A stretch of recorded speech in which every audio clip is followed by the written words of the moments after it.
I went down a huge rabbit hole about the Volga Germans when I was reading this book. Timothy Egan actually covers a lot of their stories and history in the US in this book. And although in my initial video I revealed that they're kind of credited with bringing over the invasive tumbleweed, or what he calls the Russian thistle, he also credits them with bringing over one of the only wheat strains that did relatively well in the Great Plains, when the Great Plains had enough rain to sustain it. I believe the strain was called Russian Red. He also credits the Volga Germans for why Americans take Christmas so seriously. Apparently, the Volga Germans did not play about that holiday, and it was a month-long celebration that they insisted on celebrating. So why were there Germans in Russia in the 1700s and 1800s? Because of Catherine the Great. Despite being one of Russia's most famous rulers, Catherine was German royalty. She married into the Russian family. And Catherine was sharp. She was extremely smart. But Catherine was having a problem in the south of Russia. And that problem were the indigenous tribes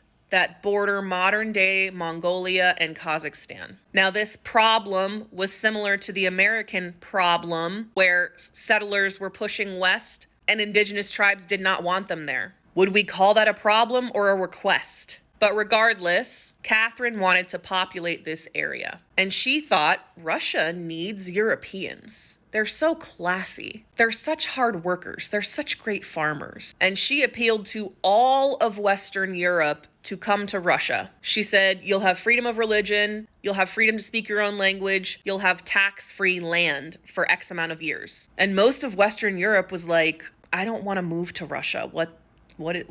But the Volga Germans were really, really desperate at the time she was making this offer because of the 7 Years' War that happened in Germany. They were battered, beaten, and very poor. They had nothing to lose. Now, I should say, she offered this up to all of Western Europe, unless you were Jewish.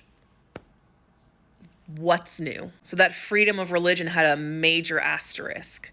I'm sure she also would not have accepted Muslims. To be honest, she kind of put these Germans in danger. Like I said, those tribes did not want that region occupied by Europeans. They were raided several times. Timothy Egan goes into detail about one of the worst ones. It's very gruesome, trigger warning. But Catherine did protect them government-wise, so these Germans did thrive there under her rule. However, once Catherine died, the men that followed her did not give a hoot about these Germans. Slowly over time, their rights were being stripped away. They were no longer allowed to speak German. They had all these new religious rules. They had to start paying heavy, heavy taxes. And worst of all, Russia started drafting them in their wars.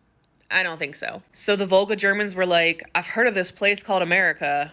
Can't be worse than here. Let's go. And he tells one really crazy story in the book about a specific Volga named George. George was on a boat on his way to America when they hit an off-season hurricane. And in this storm, the mast of the boat snapped, but did not fully snap. So it was literally dragging their boat in a circle and sinking them. And it got so bad that the captain said, say your prayers. We're going down. Today is the day we die. I'm so sorry. This is when a young man that George only remembered by the name of Catholic Boy bravely said, tie a rope to me and give me a saw. I'm putting that mast into the ocean. They worked together, tied a rope to him, gave him a saw, and he went to work. His hands went numb and began to bleed from blistering, but it worked. And he sawed the mast off into the sea, and he saved them all. Now, with no mast, it was extremely difficult to get to their destination. It took them 2 additional months to arrive in New York, and when they arrived, their ship had been marked lost at sea. They had no food when they arrived,